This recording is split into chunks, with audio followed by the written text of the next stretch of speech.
My dear students and parents, this is Daniel and welcome back to my channel. Tamil Nadu Medical Selection Committee second round of counseling officially start பண்ணிட்டாங்க. இந்த second ரவுண்டுக்குரிய vacancy position release பண்ணிட்டாங்க. Vacancy பொசிஷனை பார்க்கும்போது மிக முக்கியமான ஒரு விஷயம் என்னன்னா, தமிழ்நாட்டில் மட்டும் நமக்கு கிட்டத்தட்ட கவர்மெண்ட் காலேஜஸ்ல 161 சீட் இருக்கு. பிரைவேட் காலேஜஸ்ல government quota seats, management quota seats, private யூனிவர்சிட்டிஸ்லயும் government quota, management quota all together பார்த்தீங்க அப்படின்னா நமக்கு ஆயிரத்துக்கும் அதிகமான 1092 சீட் நமக்கு இந்த எம்பிபிஎஸ்ல இருக்கு. பிடிஎஸ்லையும் வேகன்சி வந்திருக்கு. 7.5 ரிசர்வேஷன்ல பிடிஎஸ்ல வேகன்சிஸ் அப்படிங்கிறது இருக்கு. ஸோ தெளிவா 1 by 1 நான் இந்த வீடியோவில் உங்களுக்கு காமிச்சிடுறேன். இது வரைக்கும் நீங்கள் நம்ம சேனலை சப்ஸ்கிரைப் பண்ணாமல் இருக்கீங்க அப்படின்னா மறக்காம சேனலை சப்ஸ்கிரைப் பண்ணி வச்சுக்கோங்க. அண்ட் கூடவே நோட்டிஃபிகேஷன் ஐக்கானே ஆன் பண்ணி வச்சுக்கோங்க. எப்படி ரெஜிஸ்ட்ரேஷன் பண்ணுறது அப்படிங்கிற டெமோ வியூ இந்த வீடியோவில் காமிச்சிடுறேன். ஸோ தட் நமக்கு ஒரு கிளியர் அண்டர்ஸ்டாண்டிங் அப்படிங்கிறது இருக்கும். ஸோ ஃபர்ஸ்ட் நம்ம பார்க்குறது என்னன்னா, vacancy position MCC all India கோட்டாவுக்கு ஆல்ரெடி முடிஞ்சிருச்சு. தமிழ்நாடு கவுன்சிலிங்குரிய செகண்ட் ரவுண்டுக்குரிய tentative vacancy for second round 92.5 reservation. இதில் முக்கியமாக பார்க்குறது என்னன்னா, மெட்ராஸ் மெடிக்கல் காலேஜில் 76 இடங்கள் வேக்கண்ட்டாக இருக்கு. ஆக்சுவலாக இந்த 76 இடங்கள் வேக்கண்ட்டாக இருக்கு அப்படின்னா தட் இண்டிகேட்ஸ் நிறைய ஸ்டூடெண்ட்ஸ் ஆல் இண்டியா கோட்டால சீட் எடுத்திருக்காங்க. நம்ம தமிழக மாணவர்கள் ஆல் இண்டியா கோட்டால எடுத்து இந்த சீட்டை விட்டுருப்பாங்க அப்படின்னு நான் நம்புறேன். ஸோ 76 இடங்கள் கண்டிப்பாக இந்த இடத்துல எம்எம்சியில் சீட் கிடைச்சிருக்கு. ஸ்டான்லியில் 19 சீட்டு, கீழ்பாக்கில் அதிகமாக எம்எம்சியில் தான் வேகன்சி இருக்கு. விச் மீன்ஸ் ஆல் இண்டியா கோட்டாலே அவங்களுக்கு ஒருவேளை எம்எம்சியே கிடைச்சிடும். எனக்கு தெரிஞ்சு நிறைய பேர் அதே ஸ்டேட் கோட்டாலே எம்எம்சி கிடைச்சது சார், ஆல் இண்டியாலே எம்எம்சி கிடைச்சது, நான் ஆல் இண்டியா கோட்டால ஜாயின் பண்ணிக்கிறேன் அப்படின்னு சொன்ன நிறைய பேரண்ட்ஸை நான் இந்த வருஷம் பார்த்தேன். ஸோ அந்த மாணவர்கள் பெற்றோர்களுக்கு எல்லாத்துக்குமே மிஸ்வா அகாடமியின் சார்பாக என்னுடைய வாழ்த்துக்கள். ஏன் அப்படின்னா அதன் மூலமா மற்ற மாணவர்களுக்கு இப்போ நமக்கு 76 பேருக்கு எம்எம்சியில் சீட்டு கிடைக்கும் இல்லையா? ஸோ இந்த மாதிரியான நல்ல விஷயங்கள் கண்டிப்பாக நடக்கும். ஒருவேளை உங்களுக்கு ஆல் இண்டியா கோட்டா செகண்ட் ரவுண்ட்ல சீட்டு கிடைச்சா கூட கவர்மெண்ட் காலேஜஸ் நீங்க எதிர்பார்க்கிற dream colleges all India quota second ரவுண்ட்ல கிடைச்சதுன்னா you can switch from Tamil Nadu to All India quota even in the second round. Already second round result நமக்கு choice ஃபில்லிங்லாம் முடிஞ்சிருச்சு. All India கோட்டாக்கு result கூடிய சீக்கிரத்தில் வந்துடும். தமிழ்நாடுக்கு முன்னாடியே அங்கே ரிசல்ட் வந்துடுறதுனால பார்த்துட்டு நீங்கள் ஒருவேளை அங்கே கிடச்சிருச்சு அப்படின்னா நீங்கள் ஜாயின் பண்ணலாம் if you get your desired college. அப்போ கவர்மெண்ட் காலேஜஸில் பார்த்தீங்கன்னா மொத்தம் 28 காலேஜஸில் நமக்கு வேகன்சி அப்படிங்கிறது இருக்குங்க. ஒரு சில காலேஜஸில் ஒரு சீட் 2 சீட் அப்படி தான் இருக்குது. 28 காலேஜஸும் சேர்த்து 159 இடங்கள் நமக்கு பியூர் கவர்மெண்ட் காலேஜஸ்ல இருக்கு. செமி கவர்மெண்டான இஎஸ்ஐகே நகர்ல 2 சீட் இருக்கு. இந்த கவர்மெண்ட் கோட்டாவை பொறுத்த வரைக்கும் ஓப்பன் கேட்டகரியா, பிசியா, பிசிஎம்ஆ, எம்பிசியா, எஸ்சியா, எஸ்சிஏவா, எஸ்டியா அப்படின்னு சொல்லி கொடுக்கல. இது காமன் சீட்ஸ் தான். அதாவது காமன் சீட்ஸ் அப்படின்னா இதுக்குள்ள கம்யூனிட்டி கண்டிப்பா இருக்கும். என்னென்ன கம்யூனிட்டி ரிசர்வேஷன்ல சீட் இருக்கோ அதே அப்படிதான் இங்க சீட் இருக்கும். ஆனா இதை இண்டிகேட் பண்ணல. ஏன் இண்டிகேட் பண்ணல அப்படின்னா ரீஅலாட்மெண்ட் ப்ராசஸ்ங்கிறது விர்ச்சுவலா நடக்கும். ஸோ அதனால அந்த சீட் இது எல்லாமே கிளியர் வேகன்சி தான். விர்ச்சுவல் வேகன்சி இதில் இன்க்ளூட் பண்ண மாட்டாங்க தமிழ்நாடு எப்பவுமே. இப்போ இந்த மாணவர்கள் அவங்களுக்கு சீட்டு கிடைச்சி போறாங்களா இல்லையா அப்படிங்கிறதெல்லாம் தெரிய வேண்டி இருக்கிறதுனால இந்த போன வருஷமும் இதே மாதிரி தான் அந்த கம்யூனிட்டி வைஸ் நமக்கு எவ்வளோ சீட் வேக்கண்ட் அப்படிங்கிறத காட்டலை. இந்த வருஷமும் அதே மாதிரி தான் கொடுத்துருக்காங்க. ஒருவேளை கம்யூனிட்டி பேஸ் பண்ணி சீட் வந்துருந்துச்சு, எவ்வளோ சீட் இருக்கு அப்படின்னா நமக்கு எந்த அளவுக்கு அந்த காலேஜ்ல மூவ்மெண்ட் இருக்கும் அப்படிங்கிறத தெரிஞ்சுக்கிறதுக்கு கொஞ்சம் ஹெல்ப்ஃபுல்லாக இருந்திருக்கும். பட் நமக்கு கிடைச்ச data Tamil Nadu medical selection committee release பண்ணது அப்படிங்கிறது ஜென்ரிக் நம்பர்ஸ் மட்டும் தான் ரிலீஸ் பண்ணியிருக்கிறாங்க. இப்போ பிரைவேட் காலேஜஸ்லையும் பார்த்தீங்க அப்படின்னா நமக்கு சீட்ஸ் அப்படிங்கிறது இருக்கு. கவர்மெண்ட் கோட்டால திருச்சி எஸ்ஆர்எம்ல பார்த்தீங்கன்னா 54 சீட் டோட்டலா. கவர்மெண்ட் கோட்டால 10, என்ஆர்ஐ 26, தெலுங்கு மைனாரிட்டியில் 10 சீட் இருக்கு. ஸோ என்ஆர்ஐல ஒரு வேளை திருச்சி எஸ்ஆர்எம் பிளான் பண்றீங்க அப்படின்னா it's a good chance. Telugu மைனாரிட்டிலையும் 18 சீட் இருக்கு. கவர்மெண்ட் கோட்டால 10 சீட் இருக்கு. ஓகேங்களா? ஸோ அதே மாதிரி பிஎஸ்ஜி காலேஜ்லையும் பார்த்தீங்கன்னா என்ஆர்ஐல 9 சீட் அன்ஃபில்டா இருக்கு. இது உண்மையாவே ஒரு ஒரு எப்படி சொல்றதுன்னா ஒரு எப்படி சொல்லலாம், சந்தோஷமான விஷயம் அப்படின்னு சொல்லலாம். எல்லாத்துக்குமே மாணவர்களுக்கு பிஎஸ்சியில் என்ஆர்ஐல சீட்டு கிடைச்சதான்னு சொல்லி நிறைய பேர் வெயிட் பண்ணிட்டு இருக்கீங்க. அவங்களுக்கெல்லாம் இந்த ஒரு நல்ல வாய்ப்பு. கேஎம்சிஹெச்லையும் நமக்கு சீட் அப்படிங்கிறது இருக்கு. என்ஆர்ஐல 7 சீட் இருக்கு. மேனேஜ்மெண்ட் கோட்டால 11 சீட்டு, கவர்மெண்ட் கோட்டால 6 சீட். அதிகபட்சமா பிரைவேட் காலேஜஸ் பொறுத்த வரைக்கும் தனலட்சுமி ஸ்ரீனிவாசன்ல 75 சீட் அப்படிங்கிறது இருக்கு. பிரைவேட் காலேஜஸ் எல்லாத்தையும் சேர்த்து அதிகபட்சமான வேகன்சி இருக்கக்கூடிய காலேஜஸ்ன்னு சொல்லி கேட்டீங்கன்னா தனலட்சுமி ஸ்ரீனிவாசன். கவர்மெண்ட் காலேஜஸ்ல எம்எம்சியில் 76 சீட்டு. இதுல பாத்தீங்கன்னா மேனேஜ்மெண்ட் கோட்டாலையும் சீட் இருக்கு, என்ஆர்ஐலையும் இருக்கு, கவர்மெண்ட் கோட்டாலையுமே 26 சீட் இருக்கு. ஸோ இது கொஞ்சம் எண்ணிக்கைக்கு அதிகமான சீட் தான், வேகன்சியில் அதிகமான சீட் இருக்கக்கூடிய கல்லூரியா இருக்கு. அடுத்தது பார்த்தீங்கன்னா பிஎஸ்பி மெடிக்கல் காலேஜில் கவர்மெண்ட் கோட்டால 27 சீட் இருக்கு. மேனேஜ்மெண்ட் கோட்டா அண்ட் என்ஆர்ஐ எல்லாம் சேர்ந்து பார்க்கும்போது 57 சீட் இருக்கு. ஸோ டோட்டலாக நமக்கு 249 seat government colleges government quota seats ஆகும். மிச்ச சீட்டெல்லாம் 333 சீட் வந்து என்ஆர்ஐ, 177 சீட் இந்த மாதிரி நிறைய இதில் 865 சீட் வந்து ப்ரைவேட் காலேஜஸ்லையும் ப்ரைவேட் யூனிவர்சிட்டியில் 223 சீட்டும் இருக்குது. சரிங்களா? ஸோ ஒன் பை ஒன் நான் வந்து எவ்வளோ கேட்டகரி ஆஃப் காலேஜஸ் என்னென்ன சீட்ஸ் எல்லாம் இருக்குது அப்படிங்கிறத நான் உங்களுக்கு செக்ரிகேட் பண்ணியிருக்கிறேன்.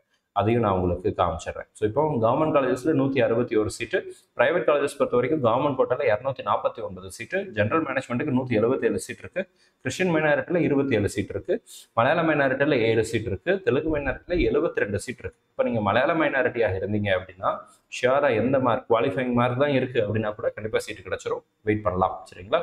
கிறிஸ்டின் மைனாரிட்டி ஆல்ரெடி இருக்கிற மேனேஜ்மெண்ட் கோட்டா மார்க்லேருந்து கொஞ்சம் தான் மார்க் குறையும், பெரிய அளவில் நம்ம டிஃப்ரென்ஸை எதிர்பார்க்க முடியாது. பட் ஓரளவுக்கு நம்ம சான்சஸ் அப்படிங்கிறது எடுக்கலாம். தெலுங்கு மைனாரிட்டி பொறுத்த வரைக்கும் 72 இடங்கள் இருக்குது. ஸோ இதை நீங்கள் யூட்டிலைஸ் பண்ணிக்கலாம். கவர்மெண்ட் கோட்டாவில் 249 சீட் இருக்குது. அந்த 249 சீட்லேயுமே கம்யூனிட்டி வைஸ் நமக்கு கொடுக்கல.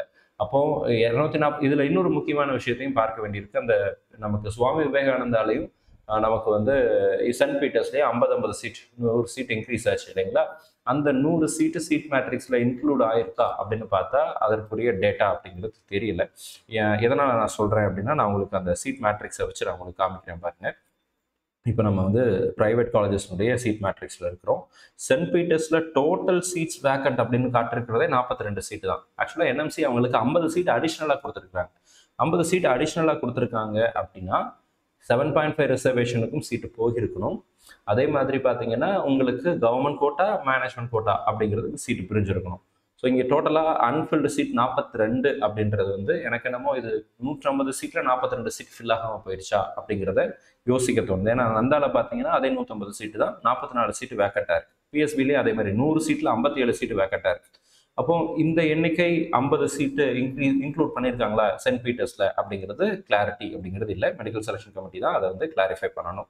அதே மாதிரி தான் சுவாமி விவேகானந்தாவும் 50 சீட் இன்க்ரீஸ் பண்ணியிருக்காங்க. ஆனால் இங்கே வந்து நமக்கு கவர்மெண்ட் கோட்டா ஆல்டுகெதர் எல்லாம் சேர்த்தே நமக்கு 46 சீட்டு வேக்கண்டாக இருக்குது அப்படின்னு சொல்லி வந்திருக்கு. ஸோ இங்கேயும் ஒரு 50 சீட் வருவதற்கான வாய்ப்புகள் அப்படிங்கிறது இருக்குது. ஸோ இந்த சீட் மேட்ரிக்ஸில் அந்த என்எம்சி அப்ரூவ் பண்ண நியூலி அடிஷ்னல் ஆஃப் இன்டேக் இருந்துச்சு இல்லைங்களா, 50 100 சீட் அது இன்க்ளூட் ஆயிருக்கா இல்லையா அப்படிங்கிற கிளாரிட்டி அப்படிங்கிறது இல்லை. ஏதாவது அப்டேட் வந்துச்சு அப்படின்னா நான் உங்களுக்கு சேனலில் பதிவு செய்கிறேங்க.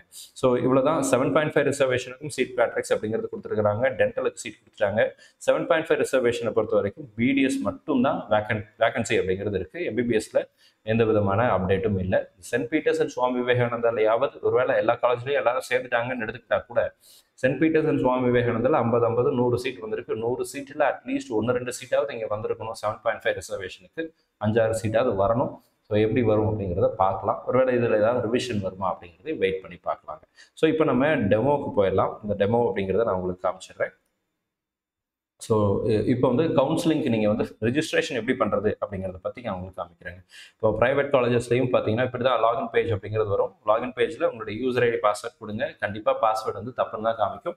You should reset your password. Reset பண்ணிடுங்க. ஓடிபி ரிஜிஸ்டர்ட் நம்பருக்கு ஓடிபி வரும். ஜென்ரேட் ஓடிபி கொடுத்து நியூ பாஸ்வேர்ட் செட் பண்ணிவிட்டு லாகின் பண்ணிட்டீங்கன்னா இந்த மாதிரியான பேஜ் அப்படிங்கிறது வரும். இந்த இடத்துல பாருங்கள், click here for registration to participate இந்த கவுன்சிலிங், கலந்தாய்வில் பங்கேற்க இங்கே கிளிக் செய்க அப்படின்னு சொல்லியிருக்கு. இதை கிளிக் பண்ணுங்க. இது அவசியம். செகண்ட் ரவுண்டில் ரீஅலாட்மெண்ட் போகிற எல்லா மாணவர்களுக்கும் இந்த ரெஜிஸ்ட்ரேஷன் கட்டாயம் தேவை. சரிங்களா? இது வரைக்கும் சீட்டே கிடைக்கல அப்படின்னா உங்களுக்கு பிரச்சனை கிடையாது. நீங்களும் லாகின் பண்ணி செக் பண்ணி பார்த்துக்கோங்க. ரிஜிஸ்டர்ட் அப்படின்னு அங்கேயே ஆட்டோமேட்டிக்காக வந்துடும். வரலைன்னா பண்ணிக்கோங்க, வந்துடுச்சுன்னா பிரச்சனை கிடையாது. ஏன்னா ரீஅலாட்மெண்ட் போகிற மாணவர்கள் கட்டாயம் இதை செய்தே ஆகணும். இதை செய்யலைன்னா உங்களால் சாய்ஸ் ஃபில்லிங் பண்ண முடியாது. ஞாபகத்தில் வச்சுக்கோங்க. உங்கள் ஃப்ரெண்ட்ஸுக்கு இன்ஃபார்ம் பண்ணிவிடுங்க. இப்போ இந்த இடத்துல க்ளோஸ் பண்ணிவிட்டு அந்த இடத்துல கிளிக் பண்ணிங்கன்னா I'm willing to participate in this counselling அப்படின்னு இருக்கும். கன்ஃபார்ம் அப்படிங்கிறத கிளிக் பண்ணிவிடுங்க. ரெஜிஸ்டர்டு சக்ஸஸ்ஃபுல்லின்னு வந்துடும். அவ்வளோதான் ரெஜிஸ்ட்ரேஷன். சரிங்களா? இப்போ இந்த கேண்டிடேட் வந்து ஃபர்ஸ்ட் ரவுண்டில் கவர்மெண்ட் கோட்டா மட்டும்தான் போட்டிருந்தாரு, மேனேஜ்மெண்ட் கோட்டா போடலை. ஆனால் மேனேஜ்மெண்ட் கோட்டாக்கு அப்ளை பண்ணியிருந்தார். ரேங்க் லிஸ்ட்டில் மேனேஜ்மெண்ட் கோட்டாவுடைய மெரிட் லிஸ்ட் ரேங்க் லிஸ்ட்டில் இந்த கேண்டிடேட்டுக்கு நேம் அப்படிங்கிறது லிஸ்ட் ஆகிருக்கு. ஸோ அதனால் இந்த மாணவருக்கு மேனேஜ்மெண்ட் கோட்டாவை இப்போ ஆட் பண்ணுவதற்கான ஃபெசிலிட்டி ஆப்பர்ச்சுனிட்டி அப்படிங்கிறது இருக்குது. If he or she is willing, இந்த மேனேஜ்மெண்ட் கோட்டாவை கிளிக் பண்ணால் பேமெண்ட் பார்ட்டுக்கு போகும். Addition of security deposit 1 lakh நீங்கள் பே பண்ணி நீங்கள் என்ன பண்ணிக்கலாம்னா ரெஜிஸ்ட்ரேஷன் பண்ணிக்கலாம், பேமெண்ட் பண்ணிக்கலாம். பேமெண்ட் பண்ணதுக்கப்புறம் சாய்ஸ் ஃபில்லிங் நமக்கு ஓப்பன் ஆகும். 19ஆம் தேதியிலிருந்து சாய்ஸ் ஃபில்லிங் அப்படிங்கிறது ஓப்பன் ஆகும். அவ்வளோதாங்க. ரொம்ப simple, very simple registration. It's a 1 step registration ஆக்சுவலாக. ஸோ இந்த ரெஜிஸ்ட்ரேஷன் பண்ணலைன்னா நம்மளால சாய்ஸ் ஃபில்லிங் பண்ண முடியாது செகண்ட் ரவுண்டுக்கு ரீஅலாட்மெண்ட் போகிற மாணவர்களுக்கு. இதை அவங்களும் ப்ராஸ்பெக்டஸ்லையும் இப்போ கொடுத்த நோட்டிஃபிகேஷன்லையும் அதை வந்து மென்ஷன் பண்ணியிருந்தாங்க.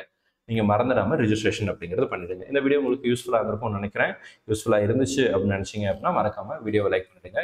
வேறு ஏதாவது கேள்விகளோ சந்தேகங்களோ இருந்துச்சு அப்படின்னா கீழே கமெண்ட் செக்ஷனை டைப் பண்ணுங்க. அடுத்த ஒரு வீடியோவில் கட் ஆஃப் மார்க் எந்த அளவுக்கு குறைவதற்கு வாய்ப்புகள் இருக்குது அப்படிங்கிறத பற்றி தெளிவாக நான் எக்ஸ்பிளைன் பண்ணி வீடியோ போடுறேன். கட் ஆஃப் குறையுமா சார் அப்படின்னு கேட்டிங்கன்னா நம்ம பெரிய லெவலில் டிராஸ்டிக் டிஃபரன்சஸ் எல்லாம் இங்கே வருவதற்கான வாய்ப்புகள் அப்படிங்கிறது இல்லை. ஆனால் கண்டிப்பாக மார்க் குறையும். சரிங்களா? கண்டிப்பாக மார்க் குறையும். ஆனால் எந்த அளவுக்கு குறையும் அப்படிங்கிறத டீட்டெயிலாக அனலைஸ் பண்ணி நான் வந்து இன்னொரு செப்பரேட் வீடியோவில் உங்களுக்கு போஸ்ட் பண்ணுறேன். கண்டிப்பாக அது மாணவர்களுக்கு ஒரு சப்போர்ட்டிவ் வீடியோவாக இன்ஃபர்மேட்டிவாக இருக்கும்னு சொல்லி நம்புறேன். All the very best. Thank you so much. நம்ம சேனலை பார்க்கக்கூடிய மாணவர்கள் மற்றும் பெற்றோர்களுக்கு அவங்க விரும்பின மருத்துவக் கல்லூரிகள் இந்த 2ஆம் சுற்றில் கிடைக்கும்னு சொல்லி உங்களுக்காக நானும் ப்ரே பண்ணிக்கிறேன். All the very best. Thank you so much.